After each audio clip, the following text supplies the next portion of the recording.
نحمده ونصلي على رسوله الكريم اما بعد بسم الله الرحمن الرحیم. عزتمندو وخت د الله د سیر نه یو لوی نعمت دی. د دې قدردانی پکار ده، د دې ناقدری نه د پکار او ناشکری نه د پکار. دا وخت دارن کی تیریږي لکه څنګه دنیا کې ما او تا وور ګورو وور ویل کېږي، په هر منټ کې په هر سکند کې هغه وور ویل کېږي او ختمېږي. نو دارن کې زما او د ستا ژوند دی، زما او ستا زندگی تیریږي او په یو منټ او په سکندونو کې زما او ستا زندگی تیریږي. وخت که قدردانیم اونه پیژندله نو بیا به دې وخت پسې ارمان کوو او بیا دا رنګ کې ده لکه ما او تا توکاڼې د خولې نه وتوکو دوباره بیا خولې ته نه راځي. نو عزتمندو زما او ستا ژوند هم داسې دی چې یو ځل تیر شو که ډېر په هغې پسې ارمان وکړو نو بیا دوباره هغه وخت نه راځي. بچپن نه واخله زما او ستا سانه زندګي تېره شوې ده. دا سانه وخت مونږ په سکول کې تیر کړی دی، په کالجونو کې په مدرسو کې تیر کړی دی، دا بیا دوباره نه راځي. حدیث شریف مفهوم دی، وایي چې د یو کس دپاره د اسلام دا خوبي ده چې هغه د لا یعنی شیزونو نه ځان وساتي. زما او ستا نن څه ژوند دی په لوبو کې او په ټکالو کې وخت تېرو. عزتمندو ما او تا ته پکار دی چې دا لږ شان کې ژوند دی د الله تعالی په رضا کې تیر کو او بیا به د دې دنیا نه رخصتېږو. اصل ژوند طرف ته بځو چې هغه آخرت دی. نو د هغې دپاره محنت پکار دی. عزتمندو دا وخت چې دی دا د سونې نه زیات قیمتي دی. یو بزرګ فرمایي وایي ما چې واورې خرڅوله د هغه نه ډېر زیات عبرت حاصل کړو. وایي هغه دا خبره کوله چې ما سره یو داسې سرمایه ده چې په هر منټ او په هر ساعت کې هغه ختمیږي. نو عزتمندو وایي زما په حال باندې رحم وکئ، ما نه دا واخلئ او وایي چې په ځان باندې هم رحم وکئ. د دنیا داسې وخت تېرېږي او په ځان باندې رحم دې د وجې نه وکئ چې دا ساعت هم د ستاسو نه داسې روان دي. قیمتي وکئ، څه حاصل کئ پکې چې بیا تیر وخت پسې ارمان نه کوئ. امام محمد رحمه الله په باره کې راځي چې هغه به د وخت داسې قدر کولو. وایي کتابونو منځ کې به ناسو او هر وخت به تصانیف او کتابونه لیکل، په زرهاو کتابونو مصنف ته هغه. همدارنګه عبدالحی رحمه الله تعالی په باره کې راځي چې هغه کوم ځای کې به مطالعه کوله، د هغې د مطالعې ځای ډېر 3 ګیټونه او والد صاحب په هر ګیټ کې د ده دپاره چپړې ایښې وې چې بطور ضرورت چې دی چېرته ځي د ده وخت کم لګي، هغه منټ نیم منټ د ده بچت کېږي چې داسې نه وي هسې نه چې دی چپړو پسې ګرځي او هغه ټول ساعت په ده کې په ده باندې همداسې او په چپړو لټولو کې تیر شي. همدارنګه علامه صدیق صاحب کشمیری رحمه الله په حواله سره خبر راځي، وایي هغه به داسې وخت قدردانی کوله، ویل مطالعې کې به مستغرق خو چې کله به وخت نو ورسره وخت به ورسره پیدا شو نو هغه په جیب کې به روټۍ وه، سالن به هغه نه ګرځولو. ویل چې زه سالن سره روټۍ خورم، په هغې باندې ډېر زیات وخت لګي. نو جیب کې به یې روټۍ ګرځوله، چې کله به وخت ورته میلاو شو د جیب نه به یې روټۍ راوباسله او هغه به یې خوړل چالو کړو. همدارنګې شیخ جمال الدین قاسمي رحمه الله چې هغه به دنیا کې وخت داسې تېرولو چې هر ټایم به مطالعې کې وخت تېرولو، خوا که هغه به په سفر کې و، که په حضر کې به و، بل ځای کې به و، یا به په خپل ځای کې و، په کور کې به و، که په جومات کې به و، هر وخت به مطالعه کوله.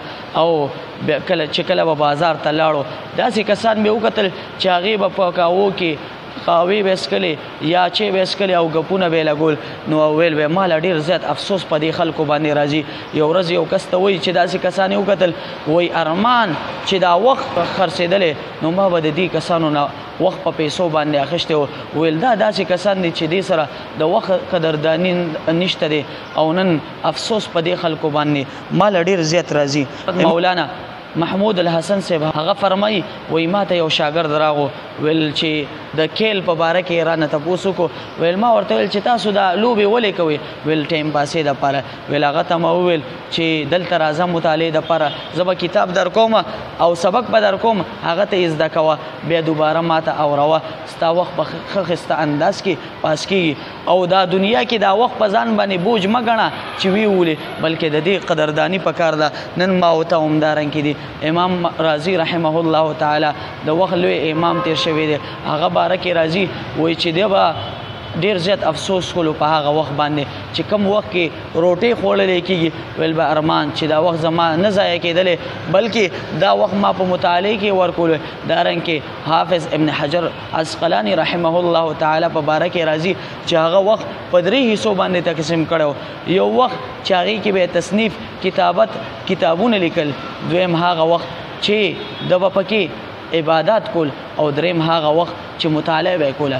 ویل د به چې کله لیکل وخت به تېرېدو، کله کله به داسې وه چې اپین نوکه به خرابه شوه نو بیا به هغه وخت هم د ضایع کولو نه هغه وخت کې به د الله تعالی عبادت کولو، بل طرف ته به هغه څوکه سموله. ویل به هسې نه چې ما نه وخت ضایع شي. عزتمندو نن ما وکته وګورو وخت څنګه ضایع کوو. قرآن هم مخې ته وي یو بل سره خبرې کوو، کتابونه هم مخې ته وي یو بل سره خبرې کوو، کار وخت هم وي ما او ته په فیسبوکونو باندې او په موبایلونو باندې اخته وو.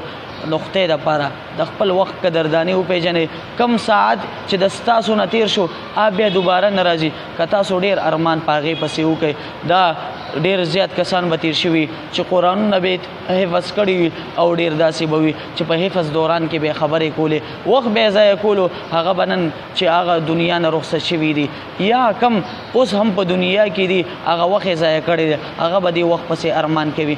دارنګې چې کم ډاکټران دي او د هغې کلاس ویلو چې کم تیر شوي دي، چا وخت ضایع کړی دی، چا وخت قیمتي کړی دی، چا چې وخت قیمتي کړی دی هغه تاسو ګورئ چې نن انجینیران دي، نن ډاکټران دي، نن لوی علما حضرات دي، او چا چې وخت قدرداني نه ده پېژندلې هغې دا دنیا هم خوار ده. نن څنګه په ذلت باندې دي، څنګه په رسوایۍ باندې دي، یو ځای ته ځي بل ځای ته ځي، 4-5 ځای کې مزدوري کوي او یو کور پې نشي چلولی، بل طرف ته چې چا د وخت قدرداني پېژندلې ده هغه یو ځای کې سبق ښیي. داسې کسان شته چې د 1 غنټې د میاشتې 30 او 35 هزار اخلي، داسې کسان شته چې د 3-4 غنټو هغه په لکو روپۍ اخلي. ولې چې هغې وخت پېژندلی دی، هغه وخت قدر نن هغه ته معلوم دی چې او واقعي ماله د دې وخت د لاسه دا نه فائدہ حاصله شوه چې نن دا نه فائدې حاصلو.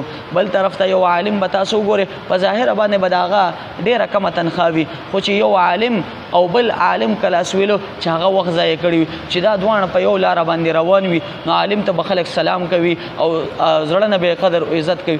بل طرف ته د هغه کلاس ویلو دی هغه سره یې وخت تېر کړی دی، خو په لهو لعب کې په لوبو کې او په ټوکو ټکالو کې وخت تېر کړی، هغه به څوک قدر نه کوي. دا ولې چې هغه وخت پېژندلی دی. ما او تا که نن وخت وپېژندلو نو ما او تا به روښانه یو، لکه څنګه ستوري روښانه دي په هغې باندې دا اسمان روښانه دی، په ما او تا باندې به د ځمکې روښانه وي. ما او تا به قدرداني کېږي، زما او تا عزت به کېږي، زما او ستا احترام به کېږي، خو په شرط دی که ما او تا د وخت قدر وپېژندلو. او که ما او تا د وخت قدر ونه پېژندلو په دې دنیا کې به زمونږ ذلت وي، رسوایي به وي چې چېرته ځو ما او تا ته به ځای نه میلاویږي، چې چېرته ځو هلته به ذلت راته میلاویږي، چې چېرته ځو ما او تا ته به رسوایي میلاویږي. نو عزتمندو ما او تا ته پکار دی چې دا وخت په ټوکو ټکالو کې تیر نه کړو، بلکې د وخت عزت وپېژنو، د وخت احترام وپېژنو. وخت چې څنګه ما او تا ته الله رب العزت یو امانت را کړی دی، همدارنګې امانت یې وګڼو چې څنګه الله رب العزت په ما او تا باندې انعام کړی دی، نعمت یې را کړی، دا انعام شکریه ادا کو، ناشکریه ونه کو. که ما او تا نن د الله رب العزت د دې نعمت شکریه ادا کا نو دا دنیا هم روښانه ده، هغه جهان چې آخرت هم دی انشاءالله هغه به هم روښانه وي. چې سم وویل سم واورېدل، الله رب العزت ته پهله ماله په دې باندې د عمل کولو توفیق را نصیب کړي، بیا دې تاسو ته په دې باندې د عمل کولو توفیق در نصیب کړي. واخر دعوانا ان الحمد لله رب العالمین.